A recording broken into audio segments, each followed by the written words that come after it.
everyone, it's Linda from LyndaCreates, and this is the final video of my raven project, my slow stitching raven project. And I finished it off. I've fixed my little misjudgment in my last video. Check it out if you want to see what that was, but I fixed it. And I wanted to share that you can fix a lot of mistakes in stitching, and I will prove it. You will see it by the end of this video, but I just want to say it's done, it's fixed.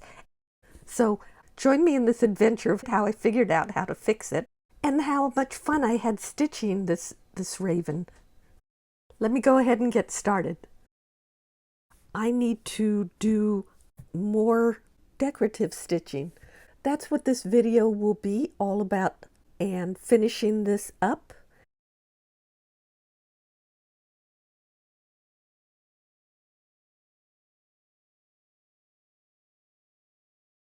And I'm going to overlap where I've already stitched vertically.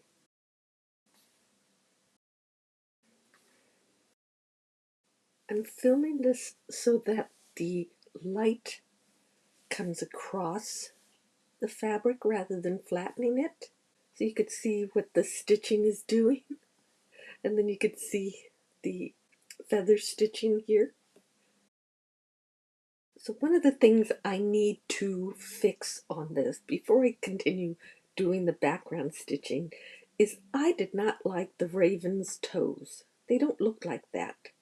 They're really pudgy. I'm just using some friendship thread, which is an inexpensive, if you're familiar, it was something that I think they still sell it. You could make friendship bracelets. I'm going to use it for the toes. So I have a larger needle for it. And then I'm also using this very dark gray, and I'm going to couch it.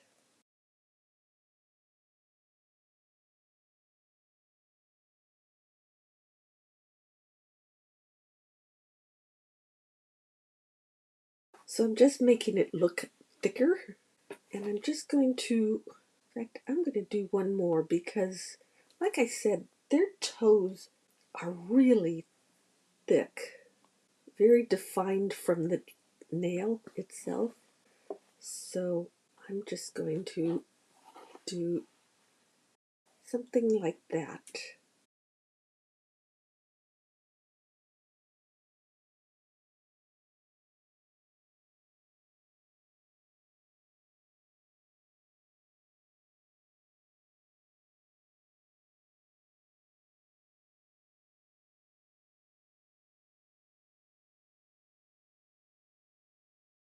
So now I have all the black down on this one foot. They were just really bothering me. Anyway, so I'm just going to do some couching stitches. And if you study photos or ever see a raven up close and in person, their toes look like little tubes that are couched, which I thought was very convenient when you're stitching.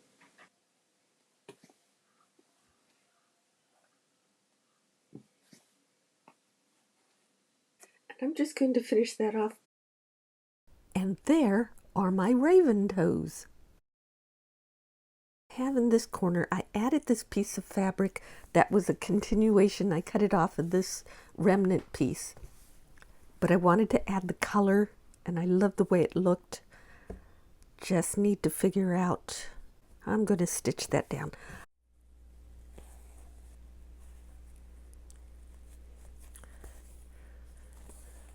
Doing these running stitches like this, it's really just making marks on your artwork, very similar to pencil to paper kind of thinking. And the thinner the thread, the sharper the pencil, if you want to think of it that way. Just stop to rethink directionally where I'm going. And what I decided is that this area can use some more stitching.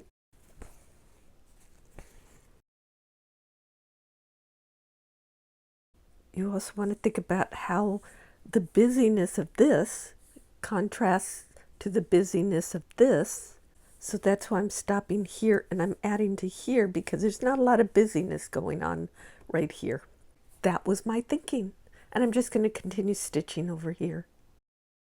So now I have this part, which is buckling a little bit. I don't know if you could see, it's hard to see, but it has a little bit of a buckle. So I was trying to decide if I need to stitch it down at all. If it wasn't buckling, I would say no, because it has enough character, but to me, it bothers me. I have the very fine size 12 pearl cotton, and I'm going to do some straight stitching here, but not everywhere. So kind of a little bit of a compromise. I'm going to pin it down because, like I said, it's buckling and it's going to end up gathering on this end if I don't hold it in place. But what I'm going to do, this is where the compromise part comes in. I'm not going to do straight lines across under each line of type. I'm going to stagger it like I've been doing with a lot of the other stitching. So what I want to do is stitch down the parts in a random way so it doesn't look like I'm trying to fix something, but more of creating a pattern. So this is again one of those things you're sharing in my little secret, don't tell, will be fine. No, actually this goes back to my idea that all of the stitching should be fun. And yes, there are some hiccups, but that's okay.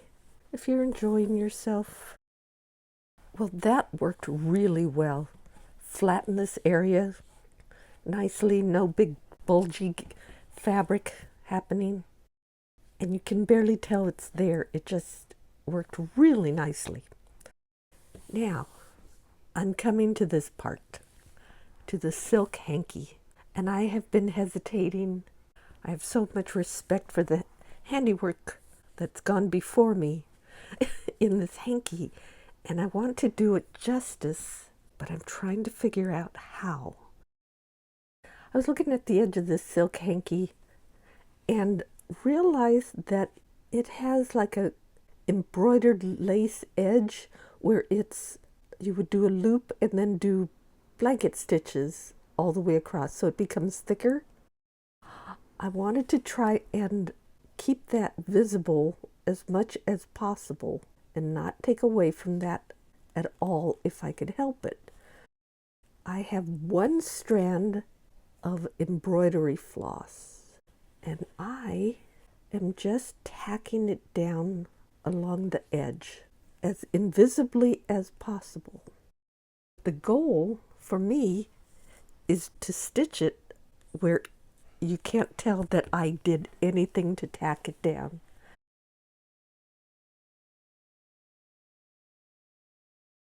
I did some very fine invisible stitching around the edge of this lace, so you can't even see where I stitched. And as I was doing that, I was thinking that sometimes you stitch and want it to be where no one knows that you did it. It's invisible, basically. And then sometimes you stitch, and these are all French knots, you stitch and you want everyone to see it.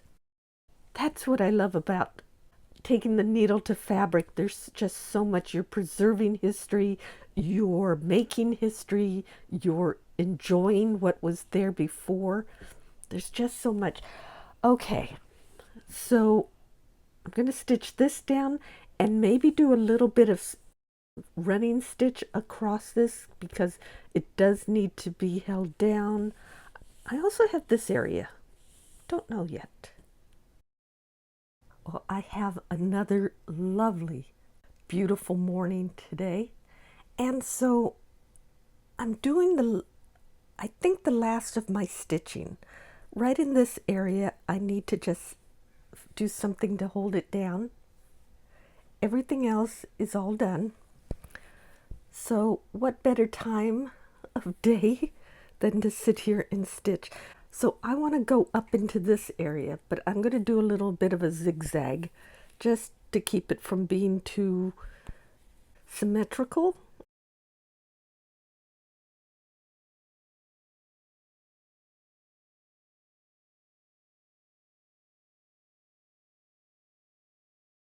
Well, I am happy to say that the stitching is all done. I don't think I'm going to add anything more because the two main things, I want the raven to be the main focal point, and I want the word raven to stand out with all the French knots. So everything else is kind of taking a background feel to it. Now, my next thing that I have to do is add some edging to it. Because if you saw part 4, where I cut off too much of the sides, I now have to fix that, and I will show you how I plan to fix it. I came up with the plan. This is all the fabric that I cut off of it when I was a little fuzzy-brained. Wasn't thinking straight when I cut it off, but I have all this fabric still. Beautiful napkin, originally a vintage napkin that this is actually stitched onto as a backing. You can see it there. So I still have this fabric, so I'm going to remove all this extra fabric here so that I end up just with the napkin, because that's how I do it. Because that's how I roll. I cut it away and then I come back and stitch it on, which is okay, because that's what all of this is about, is experimenting, taking chances, and finding out that you could fix it again. So let me go ahead and do that. And then once I get that on, I will be completely done, I believe. So I tea-dyed the excess fabric, and I think it turned out perfectly for what I need. Just wanted to share.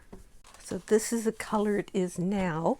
And these were from a batch of linens that I bought. And this, you could see the monogram's the same here and here. But this is what it started off. This is how it turned out after a little bath in, I think there were 5 tea bags. So now it's going to go back onto this project. So now I'm going to cut it, and I'm only doing this because in my excitement of finishing my stitching, I cut off more than I should have, or I would have wanted to. So I have to replace it.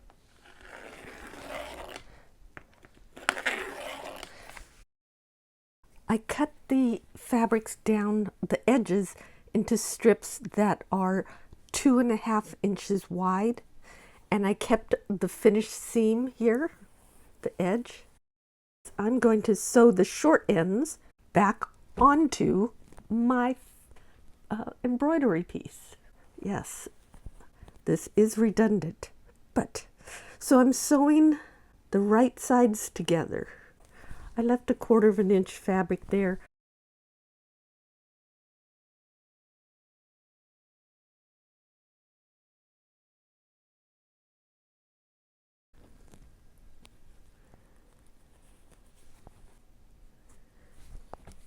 Okay.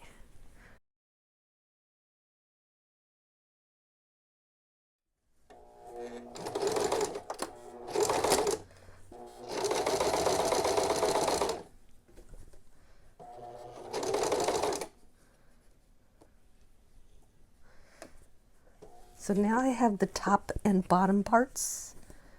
You can see it. There's the top. Okay. So now I'm going to push this out of the way.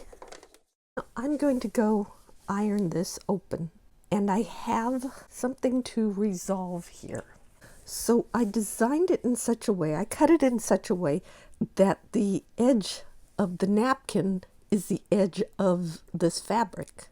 So I have the same thing on the sides that I'm going to do, but they come to a corner, a nice, neat corner of the napkin, which I want to stitch onto it, but it's obviously way too long.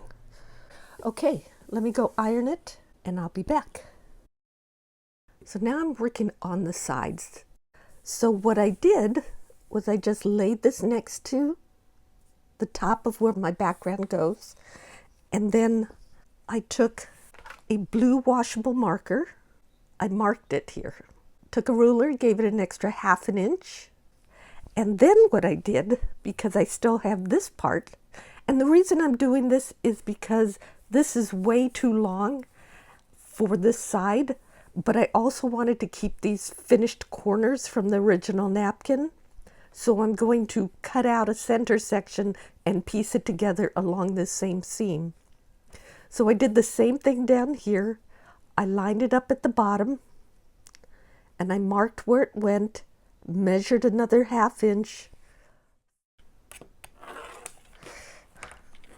and do the same thing on this side. Okay, so I don't need this middle part, but I'm saving it. So this side and this little corner piece I'll put, and I know I put a 1/2 inch seam in there, so when I sew it I'll make sure and do a 1/2 inch seam. Now what should happen is this piece, when I line it up at the top, should line up on the bottom. So now let me do that for the other side so I could sew these all at the same time. Now this one's a little different in that it has a leftover monogram, but I'm going to let that be a little bit of charm to this.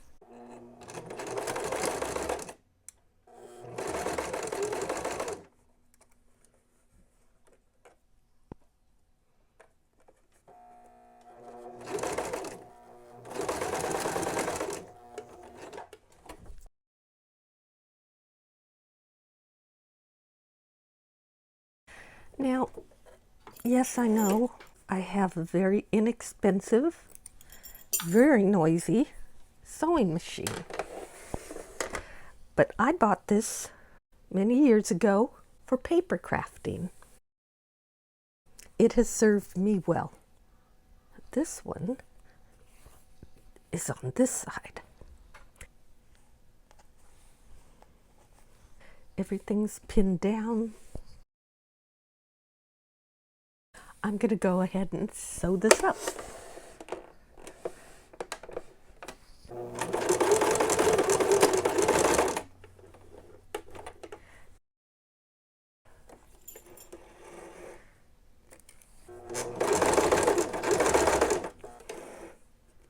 There and there. Move my machine aside, and now it is done. I need to go iron it, and I may do some kind of stitching all along this edge because it looks like it needs it or because I can. So let me go iron it and I'll bring it back and share it. So I finally finished my raven, and I have to say, in my last video you saw me what I think was mess up and trim it too tight.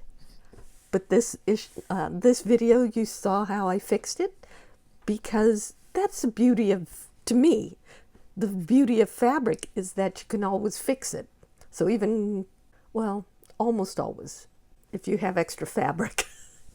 If you don't, you're kind of stuck. But anyway, this is where I'm going to end this video. I may show like some finishing touches that I just thought of something that I'd like to add to it, but right now I have it finished. I have a nice edge on everything. It's presentable as a piece of art. I may put a backing fabric on it. I don't know. I will do snippets in between and just show how I if I change anything on my raven. And just to backtrack and explain about the raven as a theme in this is that every day when I walk my dog, I also feed the crows and the ravens in my neighborhood, and they tend to flock around me very largely. So it's kind of hard to be discreet as I feed birds in my neighborhood. So I think I'm getting in trouble for that. But anyway, going back to the raven, I just think they are such noble creatures. They're highly intelligent. They're extremely beautiful. And to tell the difference for me between a raven and a crow, a raven has more prominent feathers in their throat area, and that's how they do a lot more talking. So thank you all for watching. Please like and subscribe to my YouTube channel. It really helps me. And check out my other videos. I have a lot of different projects that I do in a lot of different mediums. I have a lot of interests, what can I say? But also, please leave a comment.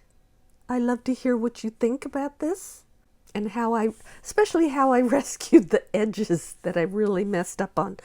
And check out my website. That's kind of a library where you could find all kinds of stuff that I've worked on, from paper crafting, dye designs, to now stitching. Thank you so much for watching. I hope you enjoyed that, and thank you for following along this far. And I will see you in my next video.